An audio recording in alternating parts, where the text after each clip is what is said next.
It's Sober October, and here's what you need to know. Little dance, do a little dance.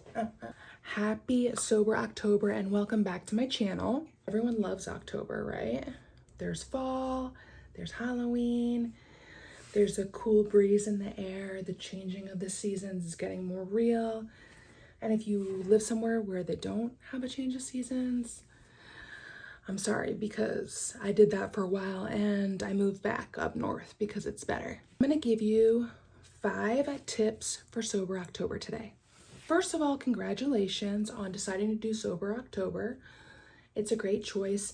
Any type of cutting down and drinking is great. So now on to the tips. Number 1, you need to find a community. What kind of community? Any community that people are working on their drinking.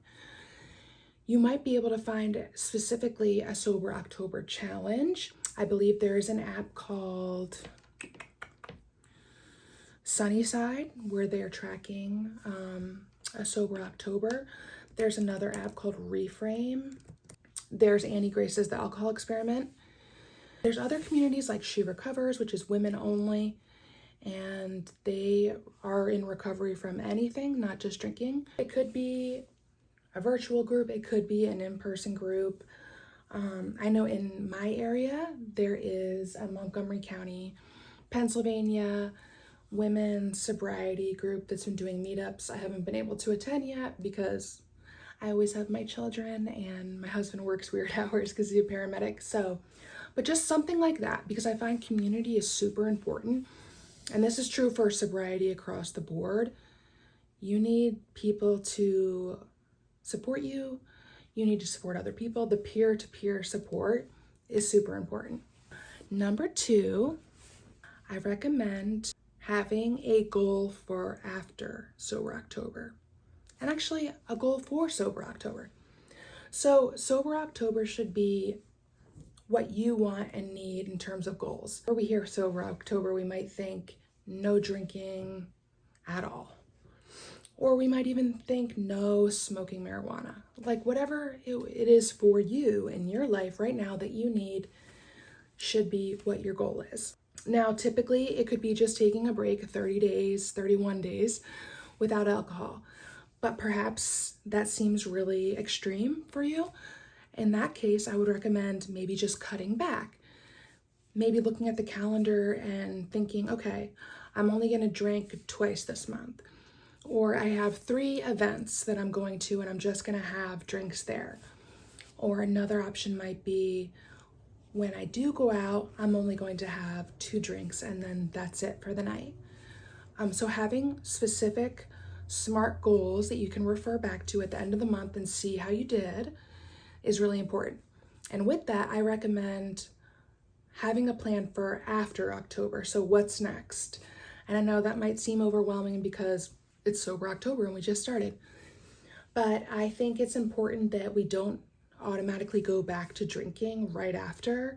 That's something I see in dry January. People kind of just count down and they're waiting for January to be over so they can go back to drinking.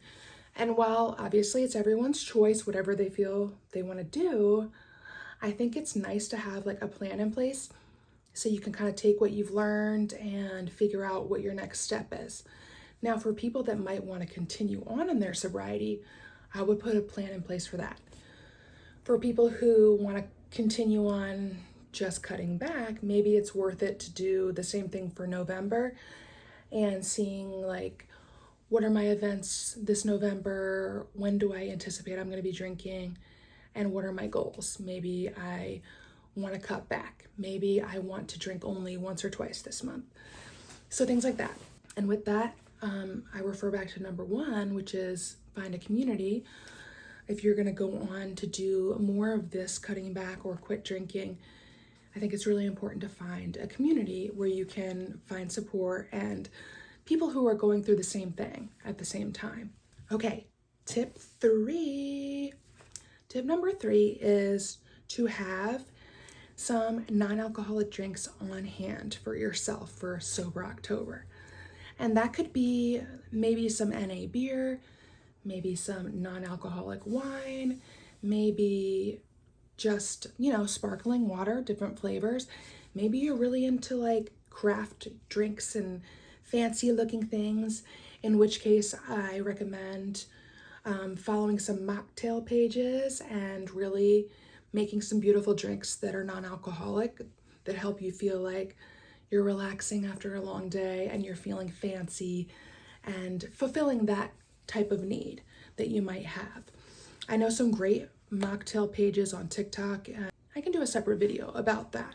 And there's tons of books, and thankfully mocktails are becoming much more common because a lot of people are abstaining from drinking. So, and there's tons of choices, right? So don't feel like you're limited to soda and milk or whatever. We're adults, and it's okay for us to want some delicious fancy drinks that don't contain alcohol. So it's time for you to explore what options are available for you during the month of Sober October. So tip number four for Sober October is thinking about what alcohol means to you. What do I mean by that? Oftentimes when we want to take a break from alcohol, or if we're just, you know, thinking about alcohol consumption, we don't always consider why we're drinking.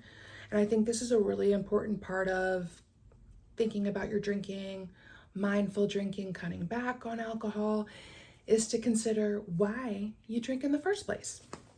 Now, for me personally, back when I was drinking, I really loved to have it as like a social lubricant. It relaxed me and made me feel less inhibited.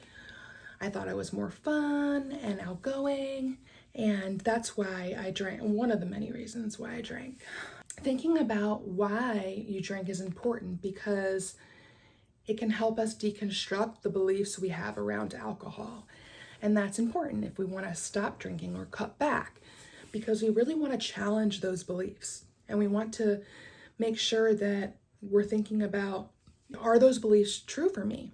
Does alcohol really help me be social? In my case, I'm actually really outgoing and I love socializing without alcohol. And I love meeting new people and I love making new friends. Do I still feel kind of like awkward in social situations, have a little bit of social anxiety? Yeah, and it took me some years to kind of like accept and navigate that, but I like being myself now. So I highly recommend writing down, what are your motivations behind drinking? What do you believe alcohol does for you? And then deconstructing those and thinking about, are they really true? Does alcohol really do that for me? And last but not least, tip 5 for Sober October is I recommend finding a sober companion of some sort in writing or reading form. So this could be a book. Maybe you like to read memoirs. Maybe you like to read inspiring quote books. Maybe you just like reading people's stories. Something that has to do with sobriety is what I recommend. Now, there's tons of recommendations. I actually have an Amazon list in my store that lists books that have to do with sobriety, and there's all different kinds in there, and I'll link it here for you guys so you can explore that. But maybe reading's not your thing, or maybe you need to do something like manually, in which case you could do coloring. And I also created a coloring book with my husband called Colors of Sobriety. It's a beautiful, simple, inspiring coloring book for adults. It does have some curse words in it, and it celebrates sober curiosity, quitting drinking, and you know, it's fun, it's coloring, and it can be filled in with colored pencils or markers or anything you prefer. So I like to recommend having something to keep you busy during this month, because a lot of us fill our time with drinking, and when we stop drinking, we get this time back. We might feel bored, or we might feel a little anxious because we're not sure what to do. So keeping busy with a book or a coloring book or something else, maybe a mindfulness meditation app and doing like a mindful walk, those types of things might help too. Those are my 5 tips for Sober October.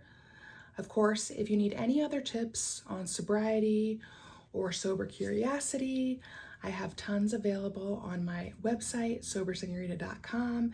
And any questions you might have, leave your comment below. I'm happy to answer them. I'm 11 years sober and I love talking about this stuff. And I'll see you guys in the next one.